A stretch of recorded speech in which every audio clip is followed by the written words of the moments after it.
আপনারা অনেকেই জানতে চান পোল্যান্ডে কিভাবে কাজের ভিসা পাওয়া যায়, পোল্যান্ডে যাওয়ার প্রক্রিয়া কি, আর এই ভিসার জন্য কি কি যোগ্যতা দরকার।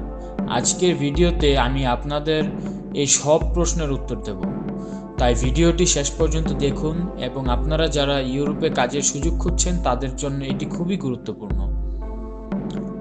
পোল্যান্ড ইউরোপের একটি দ্রুত বর্ধনশীল দেশ।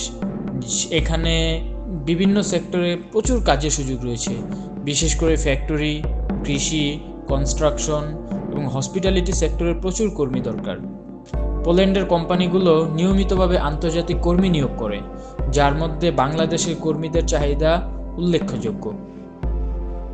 এখন প্রশ্ন হলো, আপনি কিভাবে পোল্যান্ডের কাজের ভিসার জন্য আবেদন করবেন। এখানে আমি আপনাদের ধাপে ধাপে পুরো প্রক্রিয়া বলছি। সর্বপ্রথম আপনাকে একটি কাজের অফার লেটার পেতে হবে। প্রথমে আপনাকে পোল্যান্ডের কোনো কোম্পানির কাছ থেকে কাজের অফার পেতে হবে।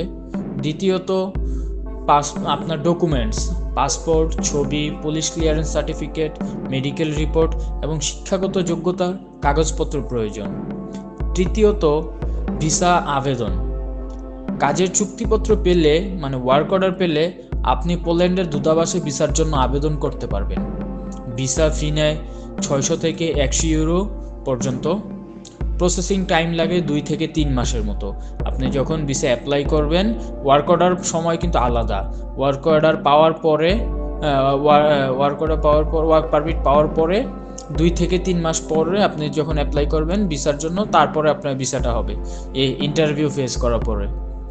তবে একটা জিনিস মনে রাখবেন, সতর্ক থাকতে হবে, কোনো ভুয়া এজেন্টের ফাঁদে পা দেবেন না। সবসময় যাচাই করে কাজ করতে হবে। পোল্যান্ডে জীবনযাত্রার খরচ কেমন, এটা নিয়ে একটু আলোচনা করা যাক। আপনার বাসস্থান যদি ছোট শহরে হয় তাহলে 150 থেকে 200 ইউরোর মধ্যে আপনি থাকতে পারবেন, যদি বড় শহরগুলোতে 300 ইউরো পর্যন্ত হয়ে থাকে। খাবারে মাসে প্রায় 100 থেকে 150 ইউরো খরচ হয়ে থাকে। পরিবহনে ওরা মাসিক পাস 20 থেকে 30 ইউরো খরচ হয়ে থাকে। আপনি যদি ভালোভাবে ব্যয় নিয়ন্ত্রণ করতে পারেন তাহলে দেখা গেছে যে মাস শেষে আপনি প্রায় 500 ইউরো সঞ্চয় করতে পারবেন। 500 ইউরো পর্যন্ত সঞ্চয় করা সম্ভব যদি আপনি সব কিছু সুন্দরভাবে ইউটিলাইজড করেন। তারপর হলো কিছু গুরুত্বপূর্ণ বিষয় মাথায় রাখতে হবে। আমি বারবার কিন্তু এই জিনিসগুলো নিয়ে আমার আগের ভিডিওগুলো যদি আপনারা দেখে থাকেন, আমি বারবার সতর্ক করি যে ভুয়া এজেন্ট থেকে দূরে থাকবেন, ভুয়া এজেন্টের ফাঁদে পা দিবেন না। সবসময় বৈধ ভিসার জন্য আবেদন করবেন। বৈধভাবে পোল্যান্ডে গেলে আপনাকে অনেক সুযোগ সুবিধা আপনি পেতে পারেন, কিন্তু অবৈধভাবে যদি আপনি পোল্যান্ড যান তাহলে আপনাকে দেশে ফেরত পাঠানো হতে পারে। আপনারা যারা পোল্যান্ড যেতে চান তাদের জন্য আমার পরামর্শ, সতর্ক থাকুন, সঠিক তথ্য গ্রহণ করুন। সো আমি আজকে বেশি কথা বাড়াবো না। আমি প্রতিনিয়ত ছোট ছোট ভিডিও আপনাদের উপকারের কথা চিন্তা করে, আপনাদের সুবিধার কথা চিন্তা করে দিয়ে থাকি। আশা করি পোল্যান্ডের কাজের ভিসা নিয়ে আপনাদের আজকে ভিডিও থেকে কিছু হলেও ধারণা দিতে পেরেছি। যদি আপনার কোনো প্রশ্ন থাকে আমার নিচে কমেন্ট করুন, আর ভিডিওটি ভালো লাগলে লাইক করুন, বন্ধুদের সাথে শেয়ার করুন, আর চ্যানেলটি সাবস্ক্রাইব করতে ভুলবেন না।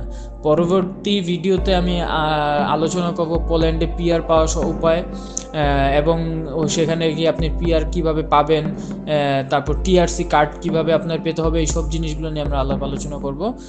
এতদিন সবাইকে আমার সাথে থাকার জন্য ধন্যবাদ, আর সবাই সবসময় আমার পাশে থাকবেন সেই কামনাই করছি। আসসালামু আলাইকুম, ভালো থাকবেন সবাই।